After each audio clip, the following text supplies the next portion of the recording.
हम हुबदार हैं, रब की वो हुज्जत है और मेहदी है ना।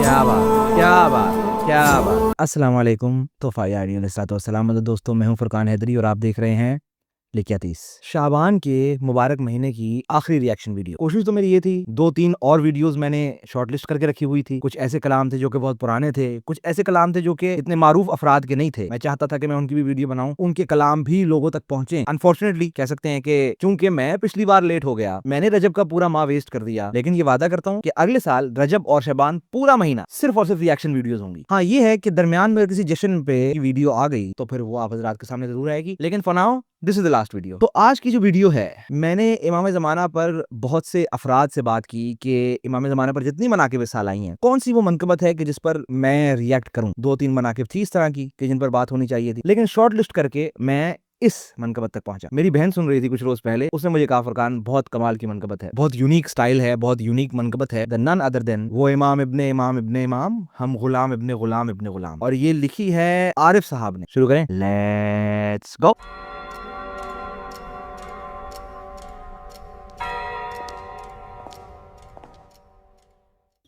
तासिर बेटा, चलिए आपके सोने का वक्त हो गया।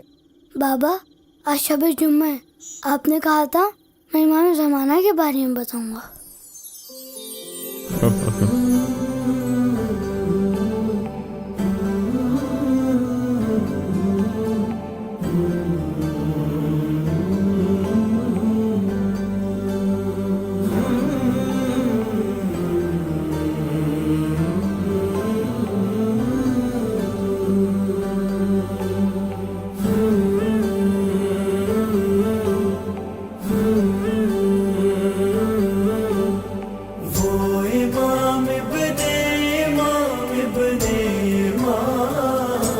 क्या बात, क्या बात। गुलाम इब्ने गुलाम इब्ने गुलाम, क्या बात।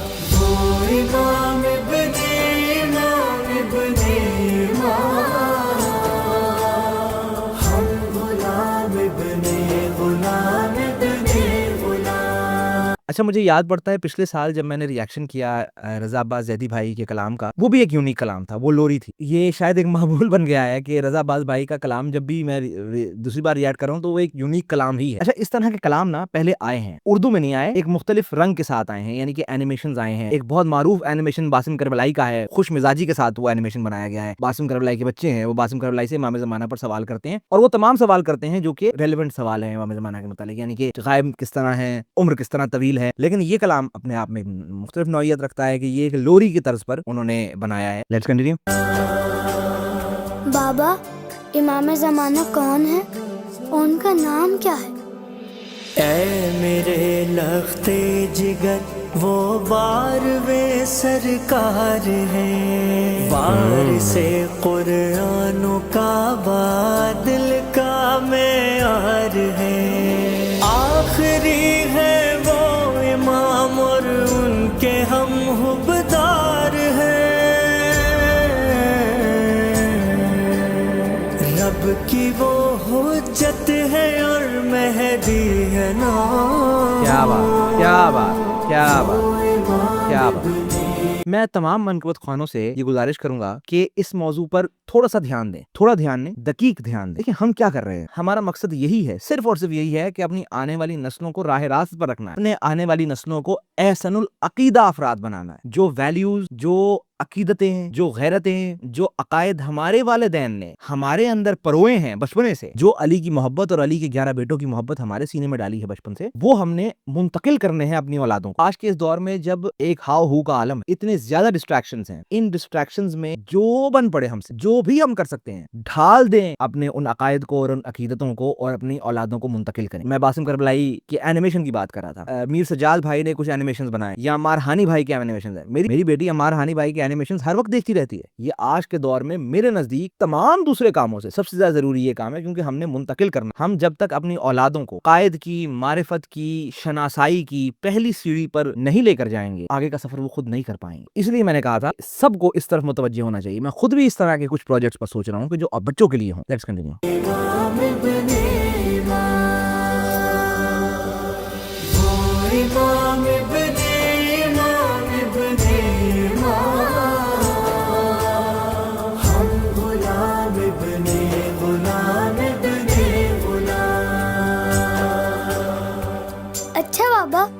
ये बताएं इमाम ज़माना कहाँ है? गैब के पर्दे में है लेकिन नहीं है हमसे दूर। हुक्म जब अल्लाह का होगा तो आएंगे जरूर। बस दुआ करते रहो हो जाए मौला का ज़हूर। हाय हाय। राह उनकी देखते हैं सुबह शाम। हाय हाय हाय।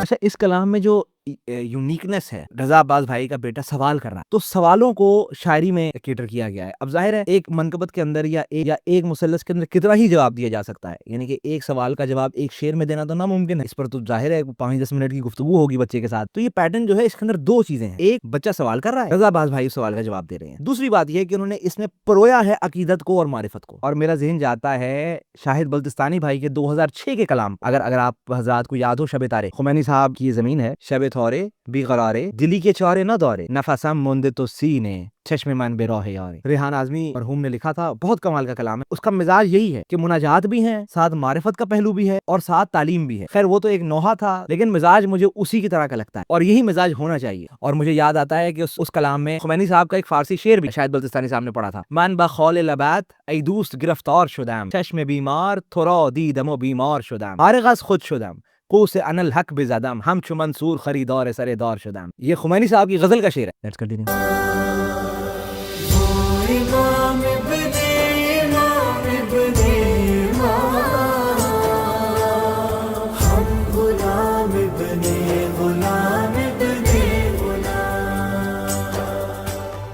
अच्छा बाबा, मुझे ये पता है इमाम गैबत से आगे क्या करेंगे? लाएंगे तशरीफ वो जिस दिन मिलेगा इज़्न रब। हक का होगा तब ज़हूर और दफन बातिल होगा तब। वो अलम अब्बास का काबे पे लहराएंगे जब। जालिमों का भी करेंगे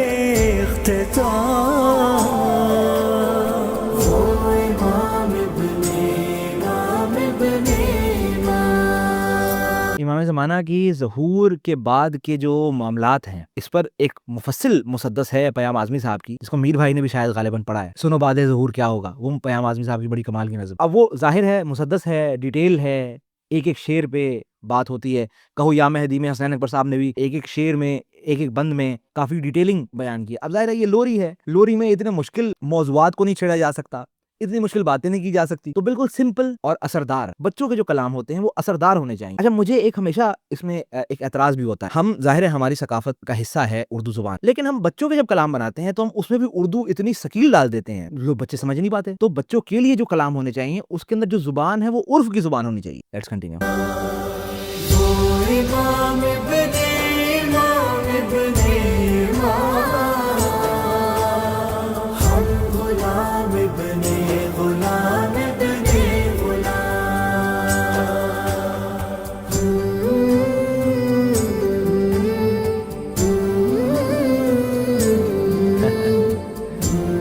सो गया।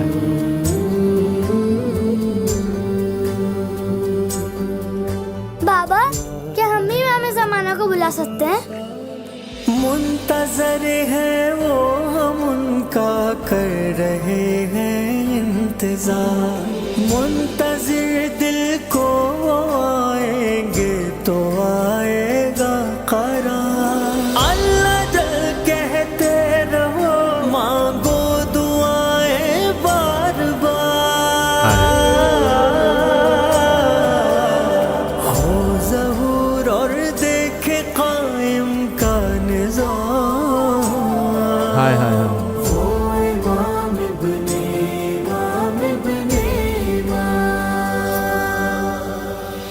रिवायात नाहिया में इमाम ज़मान का अपना फरमान है कि मुझे किस तरह पुकारो। इंसान के रोंगटे खड़े हो जाते हैं जब वो इमाम के इस तरह के फरामीन सुनता है। अमीर कायनात का फरमान है कि इमाम ज़माना को किस तरह पुकारना है। रिसालत माब का फरमान है कि कायम को किस तरह बुलाना है। और अगर आप देखें तो इमाम सादिक और इमाम सादिक के बाद जितनी आयत आ रहे हैं उन्होंने ज़मीन तैयार की है इमाम ज़माना के लिए।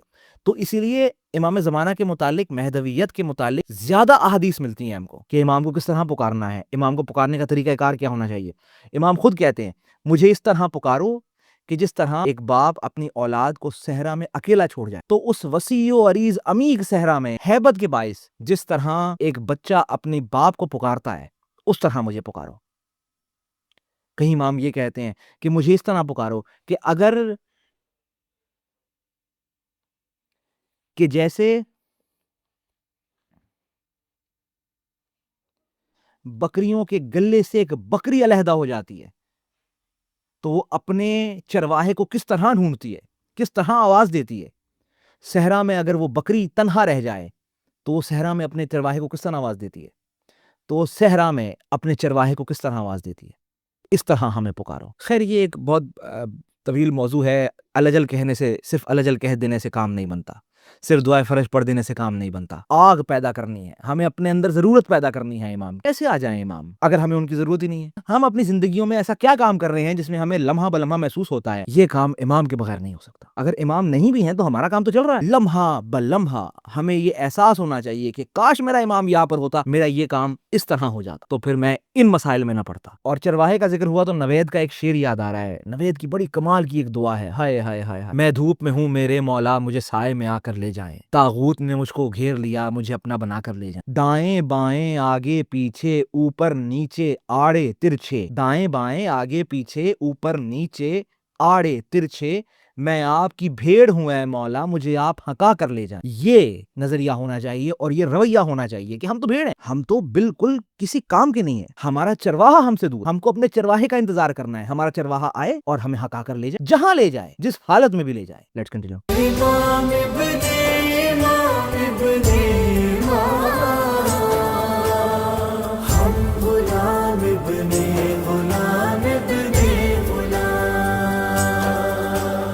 बाबा इमाम गैबत में क्या कर रहे हैं और जब वो आएंगे तो क्या करेंगे? गैब में वो नाहिया पढ़ते हुए करते हैं बैन, रोज़ा ज़हरा बना कर उनका दिल पाएगा चैन। वो बपा फिर से करेंगे करबला बन कर हुसैन।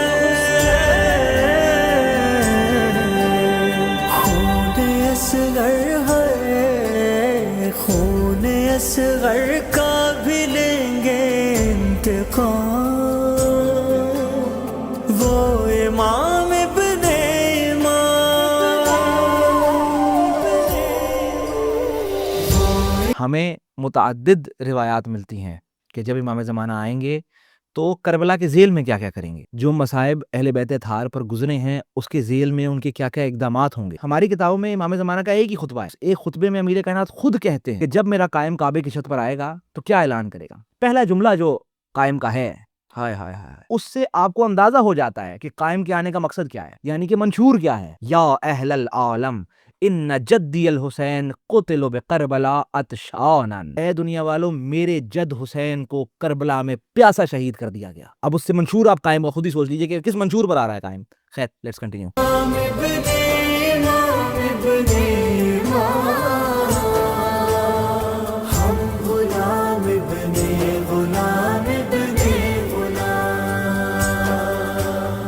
बाबा इमाम ज़माना हमसे कैसे खुश होंगे?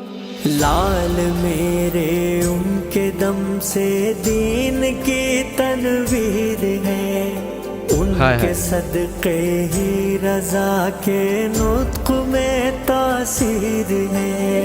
हर अरीज़े में साहब अपनी यही तहरीर है, भेजते हैं आपको मौला सलाम।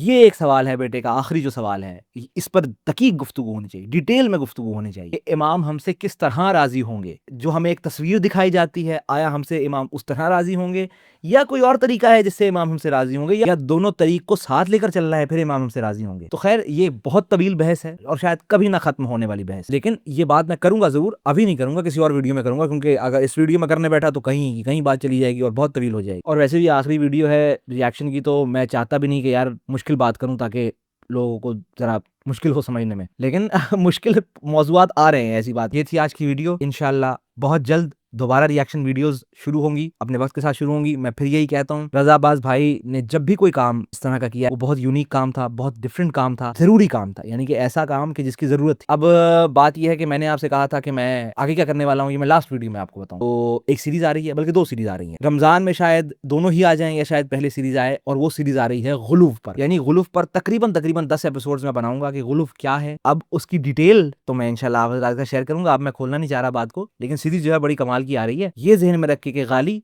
दुनिया की सबसे बदतरीन कौम है, मासूमीन की फरमान की रूह से। और इंशाल्लाह जब सीरीज आएगी तो आप हज़रात को मज़ा आएगा, और उसमें फरामीन भी दिखाऊंगा मासूमीन की गालियों के बारे में। तो खैर इंशाल्लाह अपनी दुआओं में याद रखें। मैं हूं फुरकान हैदरी और आप देख रहे हैं लिखियातीस।